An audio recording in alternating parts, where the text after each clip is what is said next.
नमस्कार दोस्तों, आज हम आपको ले चलेंगे एक ऐसे रहस्य में जहां देवी की शक्ति और क्रोध दोनों छिपे हैं।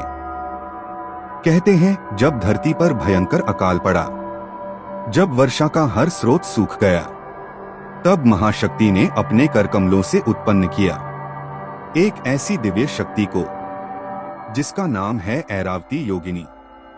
वह जो हाथी पर सवार होकर आकाश से वर्षा बरसाती हैं, साधक को स्थिरता और शांति देती हैं, परंतु क्रोध में सहार कर सब कुछ रौंद डालती हैं।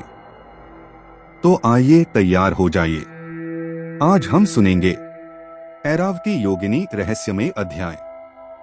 ऐरावती नाम सीधे सीधे ऐरावत देवताओं के हाथी से जुड़ा है। ऐरावत स्वयं इंद्र का दिव्य वाहन है, इसलिए ऐरावती का अर्थ है ऐरावत की नायिका, उसकी शक्ति, उसकी देवी स्वरूपा।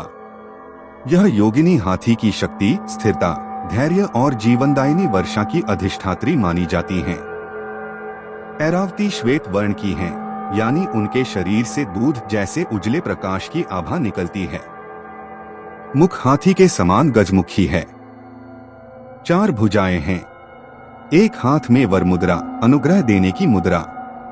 एक हाथ में घट, जल का पात्र। तीसरे हाथ में अंकुश, हाथी नियंत्रित करने का उपकरण। चौथे हाथ में पाश। वे ऐरावत हाथी पर सवार रहती हैं। उनके गले में रत्नमाला है और मस्तक पर अर्धचंद्र का तेज। उनका वाहन स्वयं ऐरावत हाथी है। ऐरावत हाथी वर्षा का प्रतीक है। जब इंद्र मेघों को घेर कर वर्षा कराते हैं तो ऐरावत की गर्जना ही बादलों की गर्जना कहलाती है। इसलिए ऐरावती योगिनी वर्षा और जीवनदायिनी जल की अधिष्ठात्री मानी जाती हैं। वर्षा नियंत्रण, वे वर्षा लाकर भूमि को उपजाऊ करती हैं।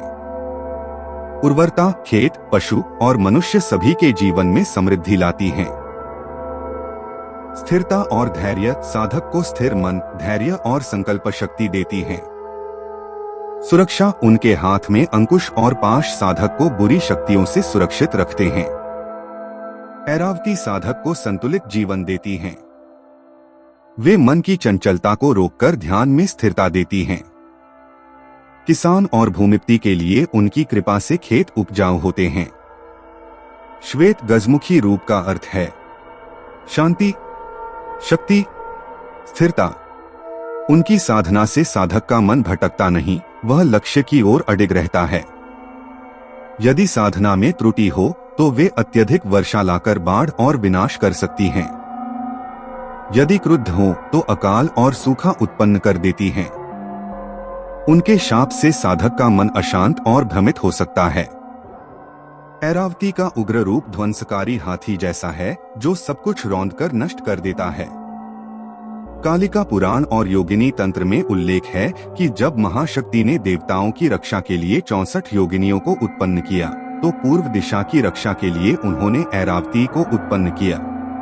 कथा है कि एक बार असुरों ने वर्षा पर अधिकार कर लिया, जिससे धरती पर भयंकर अकाल पड़ा। तब महाशक्ति ने अपने करकमलों से श्वेत आभा प्रकट की और उससे ऐरावती उत्पन्न हुई। उन्होंने ऐरावत हाथी पर सवार होकर मेघों को विदीर्ण किया और वर्षा बरसाई। इस प्रकार धरती हरी भरी हुई और जीव जंतु बच गए। ऐरावती योगिनी की साधना प्रातःकाल श्वेत पुष्प और गंगाजल से की जाती है। साधक को पूर्व दिशा की ओर मुख करके बैठना चाहिए।